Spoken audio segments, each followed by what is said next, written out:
გავაკეთოთ პრეზენტაცია ChatGPT-ს და Canva-ს დახმარებით. შეგვიძლია პირველ რიგში პრეზენტაცია გავაკეთოთ და შემდეგ უკვე ამ პრეზენტაციაზე ავაწყოთ ჩვენი მთლიანი მასალა. ან პირიქით, უფრო დეტალური პრომპტი ჩავუწეროთ ChatGPT-ს და დაგვიგენერირებს პრეზენტაციებს. შევდივართ GPT-ში, შემდეგ Explore GPT-ს, მოვძებნით Canva-ს და ჩავწერთ პრომპტს. მე ამ შემთხვევაში სასაუბრო ინგლისურის მასწავლებლისთვის გავაკეთე პრეზენტაცია.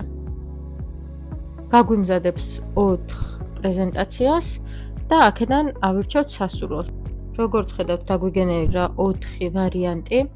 პირველ რიგში მინდა გითხრათ, რომ ქართულად გადათარგმნილადაც ვცადე ეს პრომპტი, თუმცა პრეზენტაციები საერთოდ არ გააკეთა, ამიტომ Canva-შივე გადავთარგმნი. ამ ინგლისურ პრომპტს კი ნახავთ ვიდეოს აღწერაში. შეგიძლიათ დააკოპიროთ და მოარგოთ თქვენს ნიშას.